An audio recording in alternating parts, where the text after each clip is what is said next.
योद्धा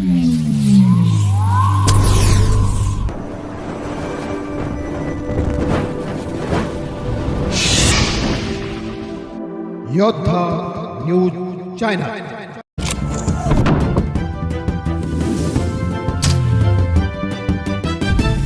संत निरंकारी मिशनच्या प्रोजेक्ट अमृत अंतर्गत राजगुरुनगरमध्ये भीमा नदी परिसर चकाकला स्वच्छ जल स्वच्छ मन उपक्रमातून निसर्ग संवर्धनाचा दिला संदेश।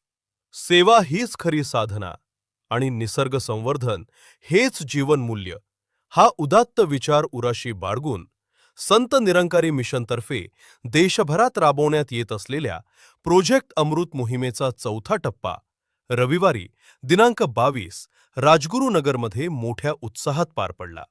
स्वच्छ जल स्वच्छ मन या ब्रीदवाक्याखाली भीमा नदीच्या कॅन्सल परिसराची स्वच्छता करण्यात आली। देशभरात एकाच वेळी आयोजन परम श्रद्धेय सद्गुरू माता सुदीक्षाजी महाराज आणि निरंकारी राजपिताजी यांच्या पावन मार्गदर्शनाखाली हा महास्वच्छता उपक्रम राबवण्यात आला। रविवारी सकाळी 8 ते 11 या वेळेत संपूर्ण देशभर सुमारे 1600 हून अधिक ठिकाणी तर पुणे जिल्ह्यात 42 ठिकाणी हा उपक्रम एकाच वेळी राबवून स्वच्छतेचा जागर करण्यात आला। राजगुरुनगरमधील उपक्रम खेड तालुक्यातील राजगुरुनगर येथे भीमा नदी कॅन्सल आणि सत्संग भवन शेजारील परिसरात ही मोहीम राबवण्यात आली। यावेळी मिशनच्या स्वयंसेवकांनी आणि सेवा दलाच्या सदस्यांनी नदीपात्रातील कचरा प्लास्टिक आणि अनावश्यक वाढलेली झुडपे काढून परिसर पूर्णपणे स्वच्छ केला। पाणी निसर्गाची अनमोल देणगी यावेळी उपस्थितांना मार्गदर्शन करताना पाण्याचे महत्त्व अधोरेखित करण्यात आले।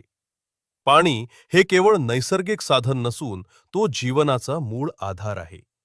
ईश्वरानं दिलेली ही अनमोल देणगी जपण्याचे आणि तिचे संरक्षण करण्याचे प्रत्येक नागरिकाचे नैतिक कर्तव्य आहे।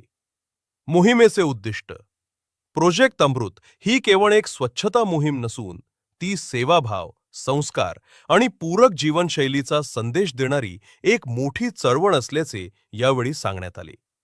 स्वच्छ जल सोबतच मानवी मन स्वच्छ असणे ही काळाची गरज आहे हा संदेश या माध्यमातून समाजापर्यंत पोहोचवण्यात आला।